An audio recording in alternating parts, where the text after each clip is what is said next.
1 বছর অপেক্ষা করবো, তোর সমস্যা আছে? তোর স্বপ্নের নাও কাইছে। আসসালামু আলাইকুম। ওয়ালাইকুম আসসালাম।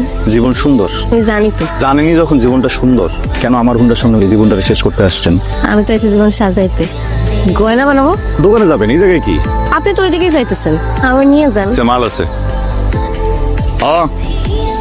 সামনে বসে যাইতা। হইতেছে আমার এই স্বর্ণের ব্যবসা, লাভবান ব্যবসা। আবার বলতে পারেন স্বর্ণ যদি লাভ হয়, তবে এই স্বর্ণ কিন্তু সেই স্বর্ণ না। দাগিদাই আমার এই দোকানের কারিগর, এমন সুন্দর ডিজাইন করে গহনা বানায়, আর সেই জন্যই তো এত ভিড় লেগে থাকে আমার দোকানে। কি আব্বার কাছে টাকা চাইছিলাম, কয় পছন্দের ছেলেরা বিয়ে করলে বলে গয়না বানাই দিবে। আমার তো পছন্দের মানুষ আসছে, আপাতত এটা জমা রাখেন, বাকি টাকা দিলে আমার সুন্দর দেখে একজনের নুপুর বানাই দিই। স্বর্ণের দোকান ডাকাতি মাকাতি হলে তখন টাকা কে ফেরত দিব? আমি দিতে পারবো না। রাখেন, বললাম তো আপনার টাকা আপনার কাছে রাখেন। রাশেদ আজকে আমার হাত ধরছে, এই হাত আমি রাজি বলবো না। প্রতিদিন কিন্তু এই কাহিনী আমার একদম ভালো লাগে না, আজকে তোমার একটা বিচার করতে হইব। দুইকেই একেবারে গরম করে ফেলেনি। না খাই আসলো কেন? নাস্তা বানাইতে গিয়ে আমার কষ্ট লাগে না? হ্যাঁ, তো শিখা সম্পর্কে তোর বাপ উপাতো ভাই, দুজনই বয়সে বড়। বেলগুলো তো ব্যবহার করতেছিস কিসের জন্য? তুই আমি কাম কাজ বন্ধ করে আগে খায়ালো। কাম করতেছি, আমি কামনা করে কাম। যা যা ভাইরা খাউন আনছে, খপ করে যা হাতটা দিয়ে যা যা, তোমার তাড়াতাড়ি বিদায় করার ব্যবস্থাটা করতেছ। এটা কিন্তু আমার ভালো লাগলো না। বিয়া দিলে এমন জায়গায় দিবা যেন আমি তোমার কাছেই থাকতে পারি। এখন তোর মামাই চাইতেছে তার সোনার দোকানটা তোরে দিতে। আমি না মামার প্রতি অনেক কৃতজ্ঞ। এমনি যে ঋণ শোধ করে এটাই বুঝি না। ঋণ শোধ করার সময় তো এখন আইছে। ঠিক করছি যে মেহার লগে তোরে বিয়ে দিন। আমার নেহার লগে শুধু নিজের পোলারে খাইতে দিলে হতো, আমার খাইতে দিবা না?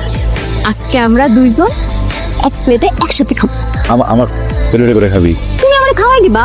এমনি করে তো খাওয়া যাবো না, খালি আকল লইব, চোখটা বন্ধ করতে হবো না। কি চাপ বাবা? আসসালামু আলাইকুম। আপনার জীবনের লক্ষ্যটা কি? যেই রাস্তা দিয়ে যাই সেই রাস্তাটাই আপনি আটকায় দেন। কি বলা শেষ করে কি ট্রাফিক পুলিশ হবেন? মনের মানুষের ট্রাফিক বউ হয়ে সংসার সাজানোর ইচ্ছা আছে। ইস, পায়ে যে ব্যথাটা পাইলাম মনে ভাঙে গেছে, ক্লাসটা মিস হয়ে যাবে। একটু পৌঁছে দিবেন নাকি আমাদের? যদিও আপনার কথা আমার বিশ্বাস হয় নাই, তারপর মনে উপকারটা করি। ওঠেন। আর এতেই তো পারতেছি না। এই যে আর ধরে নিয়ে যান। এই, আপনি তো সুস্থ, আমার লগে নাটক করলেন। ভালোবাসার মানুষের সাথে একটু মিথ্যে কথা বলে কিছু হয় না, আমি সিনেমাতে দেখতে। উপকার করাটাই উচিত হয় না। এটার দিন আমি আপনাকে সারা জীবন ভালোবাসে চুকাই দিব। মাথায় সমস্যা আছে, চিকিৎসা আবশ্যক। আমার উপরে আপডেট কি রেডি হয়েছে? সব কাস্টমার মাঝে বয় রেখায় আপনার টাকা করছি। অনেক সুন্দর, কিন্তু একটা কেন আরেকটা বই। এই সময়ের ভিতরে একটা হয় না, তাও তো আমি তাড়াতাড়ি করে দিলাম। আরেক নিতে একটু সময় দিতে হবে। আমি কিন্তু বেশি সময় দিতে পারবো না। আজ ঠিক আছে, জায়গা ইয়ে একটা লোক রাইখা দিয়েছে ওই বেশিটা ব্রিজের কাছে, মানে পেপারিয়া বসে লাগে না কি কন, মেয়ের পরিবার কিন্তু সুবিধা না। কি সুন্দর ডিজাইনের একটা নুপুর বানাই দিছে। আমি না একটা জিনিস বানাতে দেবো ওর কাছে। বাপে যদি তোর টাকা দেওয়া বন্ধ করে দেয়, তুই কেমনে গহনা বানাবি? কিডনি বেচো? কিডনি বেচতে হইব না। চিন্তা করলাম যে রেগুলার স্পেশাল কাস্টমারের কাছ থেকে এই নুপুরটা টাকলো মনে। আমার স্পেশাল মনে হলো কেন? প্রশ্নের উত্তর আমার জানা নেই। গয়না তো ভালো বানানো শিখছেন, অভিনয়টা শিখতে পারেন নাই। আপনার চোখে তো আমি অন্য কিছু দেখতেছি। আসেন, নিজের হাত দিয়ে আমার নুপুরটা পরে দেন। আমি মানুষের দেখলে কি মনে করবো? এই ধরনের সুযোগ কিন্তু জীবনে বারবার আসে না।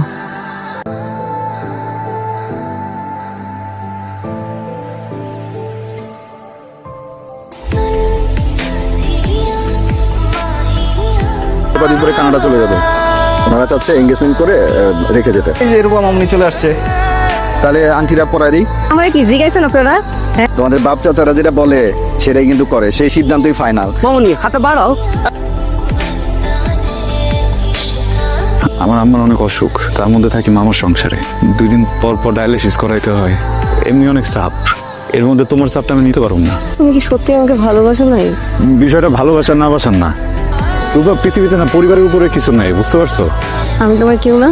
আমার জন্য আমার মা সবচেয়ে বড়, তার জন্য আমি সবারই ছেড়ে দিতে পারবো।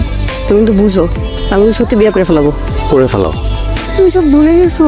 এই কি হয়েছে তোমার? বাংলা বোঝো না তুমি? করে ফেলাও বিয়া, এসে বুঝছো?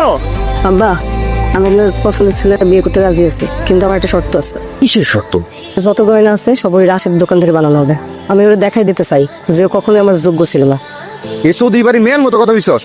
তুই চিন্তা করে দেখ, রাশেদ ভাইয়ের ছাড়া তুই আরেকজনের লাগে সুখী হতে পারবি কিনা। রাশেদই তো আমারই ফিরাই দিচ্ছে। তুই এক জীবনে ভালোবাসার মানুষটা ছাড়া ভালো থাকতে পারবি কিনা। কেন আসছো তুমি? প্রবাসের মানুষের বিয়ে কেন হয়ে দেখতে? গয়না দিতে এসেছিলাম। চোখে পানি কেন? আমি পানি। আমি চোখের পানি মুছে ফেলা যায় না, আমি খালি তোমার স্মৃতি মনে পড়ে। চলুন আমরা পালাই যাই। যাবো, কি করবো আমি? এত ভাইবে লাভ নেই, কালকে আমার বিয়া, পারালে তার আগেই পালাইতে হইব।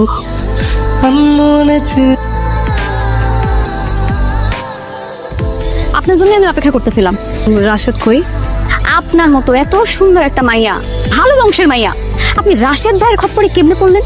মানে রাশেদ ভাই দেখতে শুনতে হ্যান্ডসাম, নায়কের মতো, কিন্তু তার মনটা একদম ভিলেনের মতো। কিসব ফালতু কথা বলছেন আপনি? হ্যাঁ, আপনার মাথা ঠিক আছে? আরে রাশেদ ভাই হইতেছে আমার আপন ফুফাতো ভাই। রাশেদ ভাইরা তো আমি খুব ভালো করে চিনি। আপনার মতো প্রতিদিন মায়েরা আসা যাওয়া করে, এই খবর সেই খবর নিয়ে আইসা আমরা বাড়ির মানুষ পুরা বিরক্ত হয়ে গেছি তার প্রতি। কত কথা শুনাইছি, তার গায়ে লাগে না। শুধু এইটা না, রাশেদ ভাই তো আমারও প্রেমের প্রস্তাব দিছিল। ফালতু কথা বন্ধ করেন তো, রাশেদ করে ডাক দেন। রাশেদ ভাই বাড়িতে নেই। বাড়িতে নাই মানে? আপনি যার সাথে পালার যাওয়ানোর জন্য বিয়ের আসর ছেড়ে চলে আসছেন, সে তো আপনার ভয় বাড়ি থেকেই পালাইছে। দেখেন তালা ঝুলতেছে। তার যদি আপনার বিয়ে করার ইচ্ছা থাকতো, সে কি ভাবতে পারতো? আমি বিশ্বাস করি না।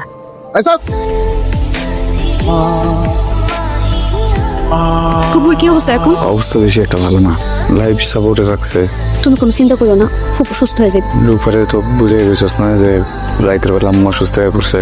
ও ব্যাপারটাও বুঝতেছি, কি করুম বুঝে গেছিস না? তোমার না আমি একটা কথা কইতে চাই। তুমি না এতদিন একটা ভুল মানুষের ভালোবাসছিলা। রূপার লেগে অপেক্ষা করতে করতে আমি নিজে তাকে বাড়ি যাই, সে অন্য একটা পোলারে বিয়ে করে ফেলতেছে। উল্টা উল্টা কথা বলছিস আমার সামনে। আমি আর উল্টা তোমার হয়ে বুঝাইতে গেছিলাম। আমার অপমান করে বাড়ি থেকে বাইর করে দিয়ে আমার সামনে আরেক বেটারে খবর কইতাছে। তোর আম্মা